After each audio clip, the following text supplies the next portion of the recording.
आज प्रातः काल एक बालक हमारे शिष्य हैं, उन्होंने प्रश्न किया कि मूर्ति को लेकर के अनेक प्रकार की बातें होती हैं। आर्य समाज के लोग शुक्ल यजुर्वेद के एक मंत्र के एक अंश को लेकर चारों तरफ ये बात फैलाते हैं कि मूर्ति नहीं हो सकती, परमात्मा की कोई मूर्ति नहीं होती। और वो मंत्र क्या है? न तस्य प्रतिमा अस्ति। यजुर्वेद के इस मंत्र वाक्य को लेकर आर्य समाज के लोग कहते हैं न तस्य प्रतिमा अस्ति, उस परमात्मा की कोई प्रतिमा नहीं हो सकती। परंतु इस वाक्य का अर्थ जो है वह उन्हें समझ में नहीं आया। यहां पर प्रतिमा का अर्थ है प्रतिम। प्रतिम माने समान। भगवान के समान कोई नहीं है। भगवान तो अद्वितीय, भगवान के समान कोई हो ही नहीं सकता। तो भगवान के समान कोई नहीं है। न तस्य प्रतिमा अस्ति का अर्थ ये, भगवान का कोई प्रतिम नहीं है। और जहां तक मूर्ति की बात है तो मूर्ति के बिना तो भगवान की पूजा ही नहीं होती। और सच पूछो तो पूजा मूर्ति में ही भगवान की होती है। साक्षात भगवान आपके सामने प्रकट हो जाए तो आप क्या करोगे? बोले आप उनकी स्तुति करोगे, प्रणाम करोगे, दर्शन करोगे। उस समय चंदनम समर्पयामि, अक्षतम समर्पयामि, पुष्पम समर्पयामि, स्नानियम समर्पयामि। भगवान कहेंगे क्या संकट में डाल दिया हमको इस भगत ने। भगवान हमें दर्शन देने के लिए और तुम एक घड़ा पानी लेकर के खड़े हो जाओ, महाराज हम आपका अभिषेक करेंगे। भगवान कहेंगे भागो भाई यहां से। पूजा तो मूर्ति में ही होती है। मूर्ति में आप अपने मन के अनुकूल जैसे पूजा करो। 100 घड़ा नहलाओ चाहे 1 घड़ा नहलाओ, भगवान बोलने वाले नहीं। रात के 12 बजे भगवान का अभिषेक करो चाहे दिन के 12 बजे करो। चाहे 10 कुंटल भोग लगाओ चाहे 10 ग्राम भगवान को भोग लगाओ, भगवान कुछ बोलने वाले नहीं। तुम्हारी सब पूजा स्वीकार करेंगे। पूजा तो मूर्ति में ही भगवान स्वीकार करते हैं।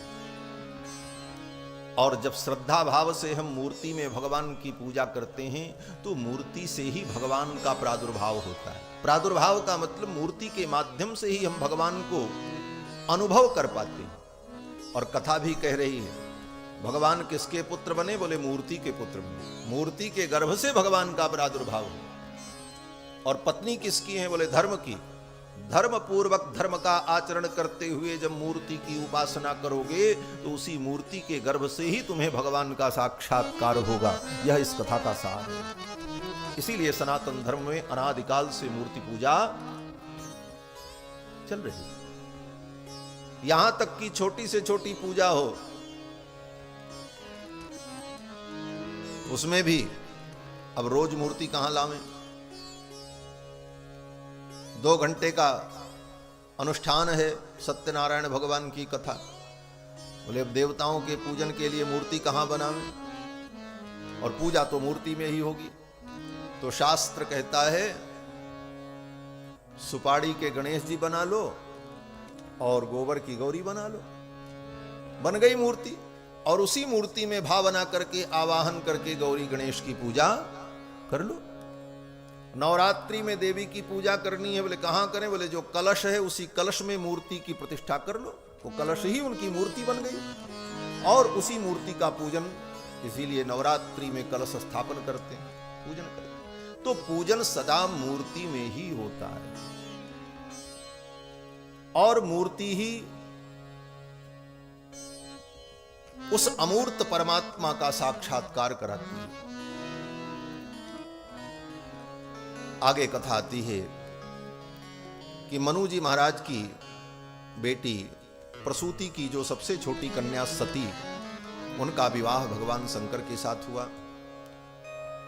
और युवा अवस्था में ही सती जी ने अपने प्राणों का त्याग कर दिया। इनके कोई संतान नहीं है। ये कथा श्री मैत्रेय जी महाराज विदुर जी को सुना रहे हैं।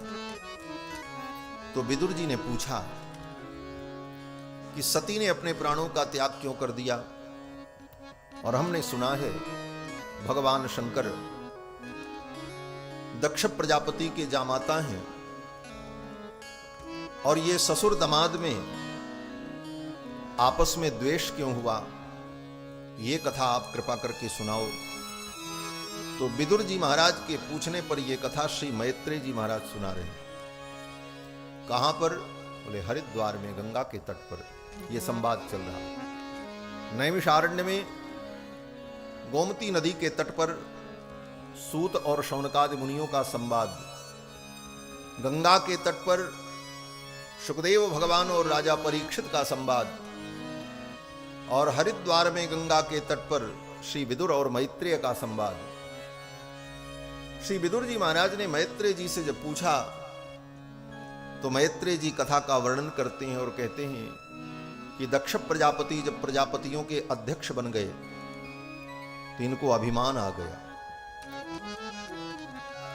प्रजापतियों का अध्यक्ष इनको बना दिया गया तो पद प्राप्त करके अभिमान आ गया।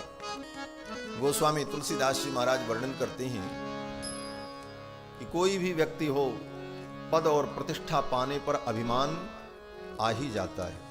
नहीं को अस जन्मा जग माही, नहीं को अस जन्मा जग माही, प्रभुता पाई जाई मद नाही, प्रभुता पाई जाई मद नाही, प्रभुता पाई जाई मद नाही, प्रभुता पाई जाई मद नाही। नहीं को अस जन्मा जग माही, नहीं को अस जन्मा